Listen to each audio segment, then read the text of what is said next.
Hello everyone. My name is David Gray. I'm the brother of Jimmy Gray, who is together with Ruth Medlin running the influencer community.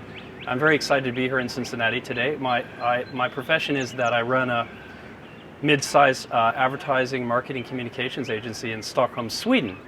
So Jimmy invited me to come on the program and give a little bit of tips and advice. And I have to say, you know, I run a small business myself. We all want to improve our sales, improve our businesses, and so today I thought I'd share with you a little story and some tips or advice on marketing called the Marketing Mix. Now let me tell you a little story. I was in a board meeting a couple of weeks ago actually with a client of mine who they haven't really had a chance to discuss marketing that much. They've had so many distribution issues and import-export issues with Vietnam and their clothing and so forth. But the topic of marketing finally did come up to the table.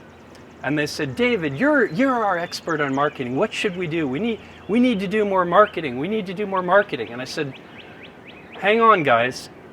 What are you talking about? What do you mean by marketing? It really depends on how you define marketing. And it made me think a little bit.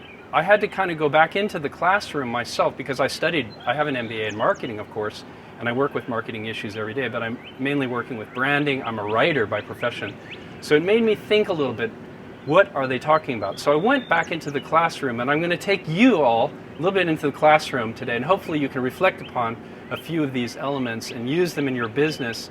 And I think it's just something to have in the back of your mind when you're working and to think about a little bit. So here we go. We're going to march right into the classroom here. I am not Professor Kotler, but I'm going to share with you some of his tips and advice. Philip Kotler, he's now about, I think he's 87, 88 years old. He is the Grand Dean of Marketing. He's written 80 books on the topic.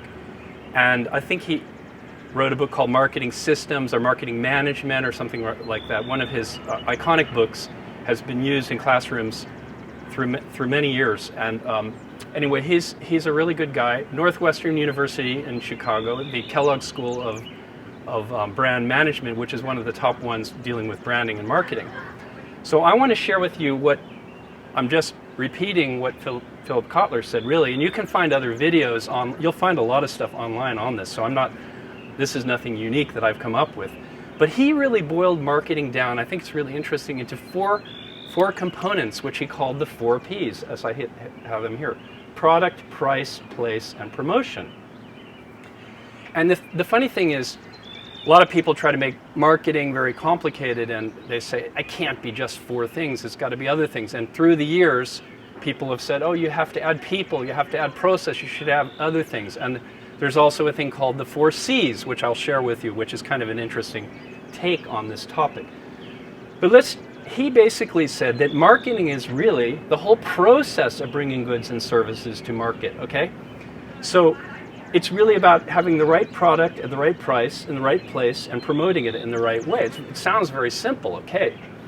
And I'm going to go through these really quickly, but what I just wanted to say is that my client that I've been talking with, when they said they hadn't been doing marketing, what they were talking about is they hadn't been doing enough promotion. Because when I know very well they've been working on improving their product all the time. So that's part of marketing. They've been looking at pricing strategies. They have different prices in different markets for different segments. They've been looking about where they want to be, what kind of distribution channels they have an online shop, but they're also selling through distributors. So they're looking at the place, where they are.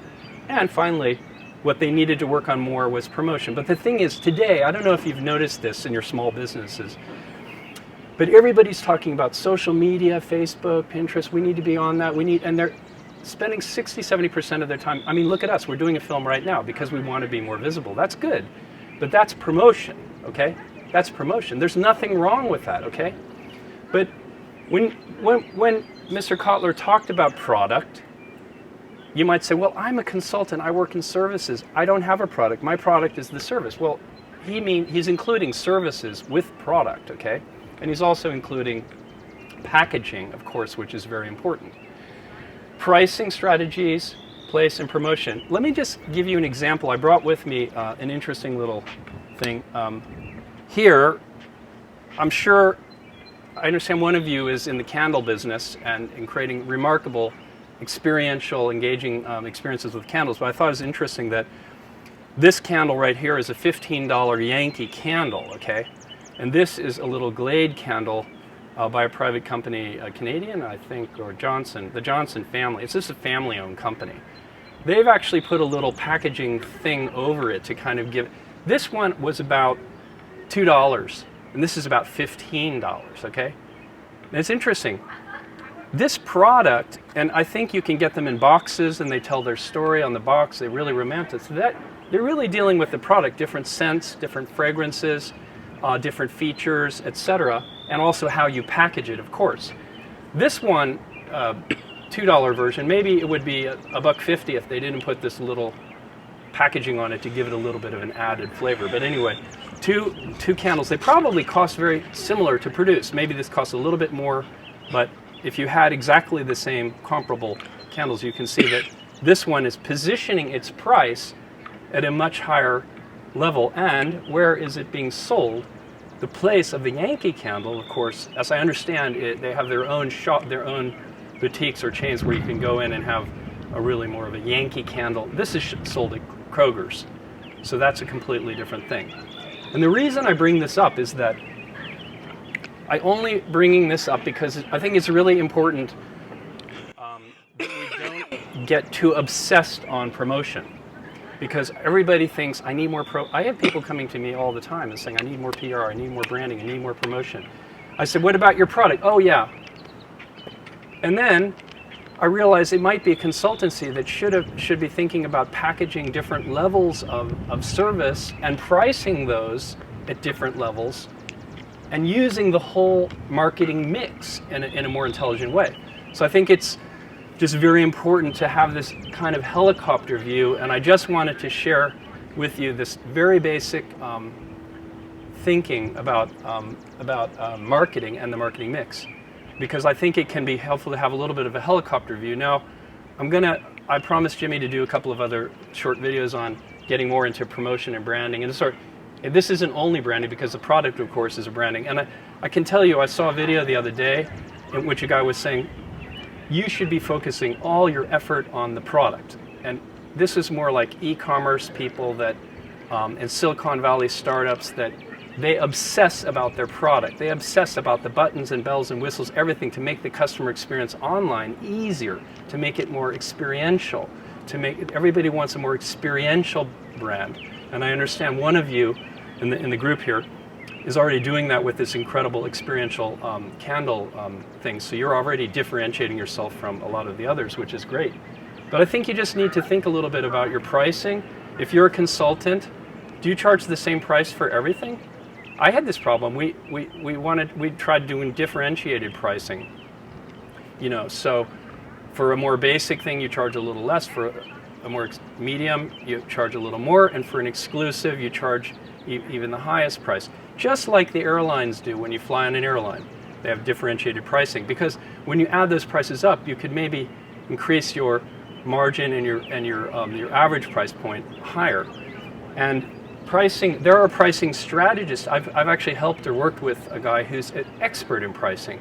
And sometimes by raising your price just 10 or 20%, the customer doesn't mind. They pay more for it. They're willing to pay that. They can bear it. And you increase your profitability significantly by just doing that pricing change, okay? Forget about the promotion. It was the pricing that was important there. But as I said, all of these things have to be in balance, and you have to be giving value through your product, obviously, to the customer at a good price, and making it easier for them to buy, and then promoting it in a way that makes sense for them. So that's it. That's my little Philip Kotler lesson for the day.